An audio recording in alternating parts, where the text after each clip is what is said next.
नमस्कार। आज मैं आपको एक ऐसी वीरांगना की कहानी सुनाता हूँ जिसके बारे में आपको ज़्यादा पता नहीं है।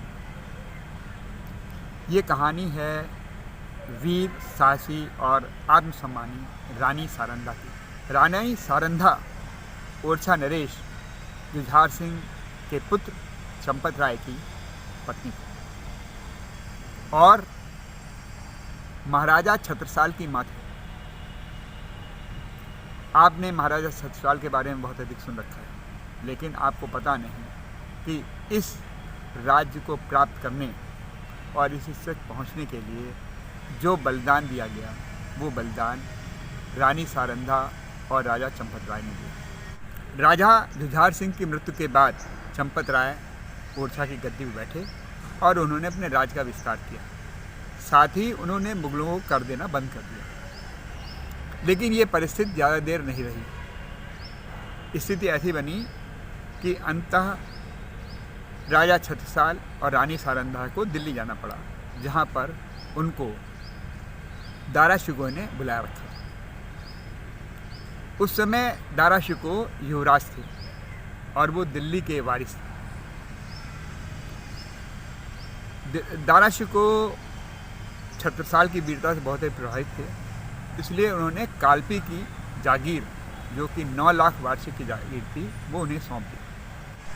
राजा चंपत राय भोग विलास में डूब गए और उनकी अन्य रानियां गहनों में, जबकि सारंधा उदास रहने लगी। एक दिन राजा चंपत राय ने रानी सारंधा से पूछा कि आप इतना उदास क्यों हैं? तो उसने कहा, मैं ओरछा में रानी थी, यहाँ एक बादशाह के सेवक की पत्नी हूँ, मुझे स्वतंत्र हवा में सांस लेना अच्छा लगता है। चंपत राय रानी सारंधा की बात को समझ कर और उन्होंने दिल्ली से अपना सामान हटाया और वो ओरछा चले गए और वो ओरछा में रहने लगे। इसी बीच मुग़ल बादशाह शाहजहाँ बीमार पड़े और भाइयों में राज्य के लिए युद्ध होने लगा। धौलपुर के पास मुइनुद्दीन औरंगजेब और शहजादा मुराद अपनी सेना लेकर पहुंचे और दूसरी ओर बादशाह की सेना थी। औरंगजेब ने राजा चंपत राय से सहायता मांगी। ये बड़े सोच विचार का प्रश्न है। बाद में ये तय हुआ कि हमें औरंगजेब की सहायता करनी चाहिए। राजा चंपत राय को वह पूरा क्षेत्र का चप्पा चप्पा पता था। इसके बावजूद भी भारी नुकसान उसकी सेना का हो रहा था और जीत बहुत मुश्किल दिखाई दे रही थी। इतने में ही रानी सारंधा अपनी सेना के साथ वहाँ आई और उन्होंने उसकी हार को जीत में बदल दिया और बादशाह की फौज हार गई। युद्ध में बादशाह का सेनापति वली बहादुर खां मरणासन अवस्था में पड़ा हुआ था और उसके पास ही उसका घोड़ा पूंछ से उसके मुंह पर हवा कर रहा था। ये देखकर रानी उस घोड़े के लिए लालायित हो गई। बहुत लोगों ने घोड़ा पकड़ने की कोशिश की, किंतु अंत में रानी ने जाकर उस घोड़े को पकड़ा और युद्ध के इनाम के तौर पर उस घोड़े को अपने पास में रख लिया। रानी सारंधा को ये घोड़ा बहुत प्रिय। औरंगजेब ने इनाम के तौर पर चंपत राय को 12,000 की मनसबदारी सौंपी और उसे एक बड़ी जागीर दी जो बनारस तक थी और यमुना से लेकर बेतवा के बीच का पूरा क्षेत्र उसके पास था। इस तरह चंपत राय को एक बहुत बड़ा इनाम मिला, किंतु इस बात से रानी बिल्कुल खुश नहीं थी, क्योंकि अब उसको दिल्ली आकर रहना पड़ रहा था। इसी बीच वली बहादुर खान ठीक हो गया और फिर से औरंगजेब का विश्वासपात बन गया। एक दिन राजकुमार छत्रसाल उस घोड़े पर घूम रहे थे। वली बहादुर ने अपने सैनिकों के साथ घोड़े को देखा और उन्होंने छत्रसाल से वो घोड़ा छीन लिया। छत्रसाल ने आकर ये बात अपनी माँ को बताई। रानी सारंधा तुरंत 25 सिपाहियों को लेकर वली बहादुर खां के घर पर गई, किंतु तब तक वली बहादुर खां उस घोड़े को लेकर औरंगजेब के पास आ गया और वो दरबार में था और रानी सारंधा राजमहल आ गई। वहाँ उन्होंने वली बहादुर से घोड़ा देने को कहा। वली बहादुर ने कहा कि ये घोड़ा मेरा है।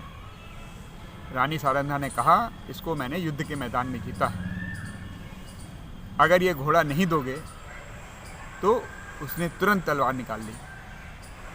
इस शोर शराबे को सुनकर औरंगजेब बाहर आ गया। औरंगजेब ने कहा, रानी साहिबा, ये घोड़ा वैसे तो वली बहादुर का ही है, लेकिन रानी ने कहा, इस घोड़े को मैंने युद्ध के मैदान में जीता है, इसलिए ये घोड़ा अब मेरा है। औरंगजेब मुसलमान था और वली बहादुर मुसलमान था। इस बात को सुनकर औरंगजेब नाराज हो गया। बादशाह औरंगजेब ने कहा कि आपको इस घोड़े के लिए एक बड़ी कीमत चुकानी पड़ेगी। रानी ने कहा, मुझे घोड़े और अपनी आन के लिए सब मंजूर है। तो औरंगजेब ने कहा कि आपको अपनी जागीर वापस करनी पड़ेगी। रानी ने कहा, हम जागीर वापस कर रहे हैं। और वो वापस घर आई और उसने चंपत राय को सारी बात बताई। चंपत राय और रानी सारंधा अपने सैनिकों और परिवार के साथ ओरछा वापस आ गए। किंतु ये बात औरंगजेब को खटक गई और कील की तरह उसके दिमाग में चुभ गई।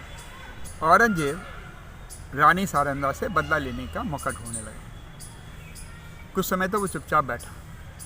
उसके बाद उसने शुभकर्ण बुंदेला को ओरछा युद्ध करने के लिए भेज दिया। घमासान युद्ध हुआ। इस युद्ध में चंपत राय जीत तो जरूर गए, लेकिन उनकी बहुत बड़ी सेना नष्ट हो गई। उनके सगे संबंधियों ने आंखें खोल ली। राजा चंपत राय और रानी सारंधा ने बहुत सोच विचार कर ओरछा त्याग दिया और जंगल में रहने लगे। वे इस तरह से 3 वर्ष तक जंगल में इधर से उधर घूमते रहे और अपने लोगों को, जो उनके साथी हो सकते थे, उनसे विचार विमर्श करते रहे। राजा चंपत राय और सारंधा के ओरछा से जाने के बाद मुगलों ने अपनी फौज हटा ली। लेकिन वर्ष 1664 में चंपत राय और रानी सारंधा पुनः एक बार ओरछा आए। जब वे ओरछा में रहने लगे तो मुग़ल फ़ौज ने फिर उसको घेर लिया और तोप के गोले बरसने लगे। फ़ौज धीरे धीरे कम होने लगी और तोप के गोलों से उस किले की दीवार टूटने का खतरा बराबर बना रहता था।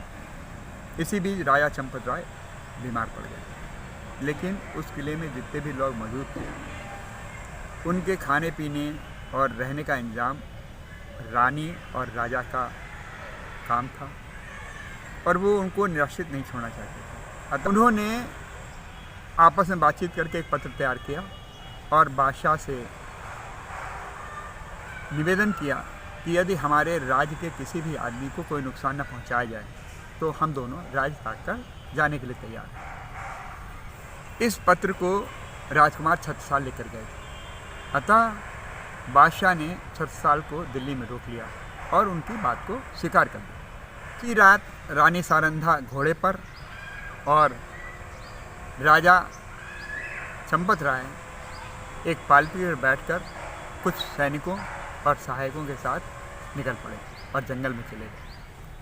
गर्मी के मारे बुरा हाल हो रहा था, अतः वह कुएं की तलाश में थे जिससे कि वह पानी पीकर अपनी प्यास मिटा सकें। लेकिन साथ ही बराबर मुगलों की सेना उनकी टूह लेते हुए जंगल में उनकी खोजबीन कर रही थी।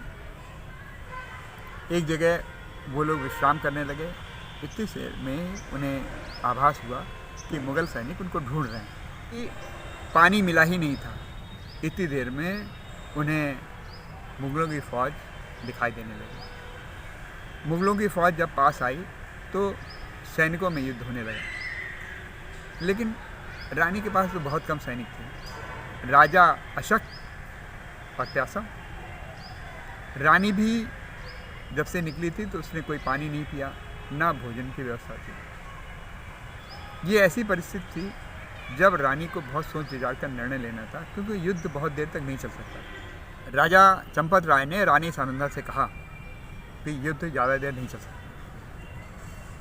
और मैं नहीं चाहता कि मैं अपना शेष जीवन किसी काल कोठरी में पीढ़ियाँ पहनकर गुजारूं। रानी राजा का मंतव्य समझ गई।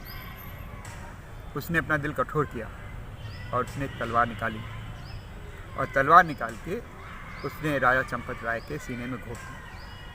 राजा चंपत राय मर गया और रानी ने उसी तलवार को निकालकर अपने पेट के अंदर भूख लिया और रानी भी मर गई। इस तरह राजा चंपत राय और रानी सारंधा ने अपनी आन के लिए अपना प्राण न्यौछावर कर दिया। यह देश के बलिदान की एक ऐसी कहानी है और मुग़ल काल की एक ऐसी घटना है जिसको इतिहासकारों ने बहुत ही जरा कहीं पर वर्णन किया हो।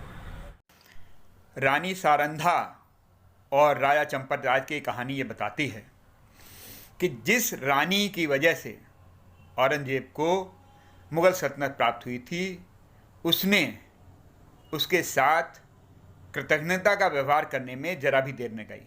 केवल मात्र एक वली खां के इशारे पर उसने उनके राज्य को तबाह करने में जरा भी संकोच नहीं किया। ऐसी कहानी हमारे पुराने किताबों में, और मुझे जहाँ तक याद है हमारे यहाँ एक किताब थी हमारे पूर्वज। मैंने हमारे पूर्वज में रानी सारंधा की ये कहानी पढ़ी, लेकिन श्रीमती इंदिरा गांधी के शासनकाल में जब उनकी सरकार अल्पमत में आई तो वामपंथियों ने बहुत सी किताबें पाठ्य पुस्तक से हटाई और उसमें यह पुस्तक भी थी हमारे पूर्वज। हमारे पूर्वज वह पुस्तक है जिसमें हमारे देश के जितने प्राचीन महान लोग थे उनकी विजय गाथा और शौर्य गाथा है। वामपंथियों ने जानबूझकर धीरे धीरे पूरे इतिहास को ऐसा दिखाया कि आने वाली पीढ़ियाँ एक नए इतिहास को, जिसमें मुग़लों की सभ्यता, मुग़लों का शौर्य, मुग़लों का साहस, उसके अलावा कुछ था ही नहीं। इसलिए मेरा सरकार से निवेदन है कि हमारे पूर्वज नामी किताब जो पहले चला करती थी उसको फिर से पाठ्यक्रम में शामिल किया जाए और इस तरह की कहानी बच्चों के पाठ्यक्रम में शामिल की जाए, जिससे कि बच्चे अपने देश की उन वीरांगनाओं और शौर्य गाथाओं की कहानी पढ़ सकें और समझ सकें कि उनके पूर्वज कितने वीर और आन बान के लिए कितना कार्य करने के लिए तैयार थे। मैंने आपको जो कहानी सुनाई है ये शायद बहुत कम लोगों को पता हो, इसलिए ये कहानी आप लोगों को पसंद आएगी। आशा करता हूँ कि आप लोग इस कहानी को पढ़ेंगे और इस पर अपनी टिप्पणी भी देंगे। धन्यवाद। अगली बार मैं आपको एक अन्य वीरांगना की कहानी लेकर आपके सामने प्रस्तुत हूँ।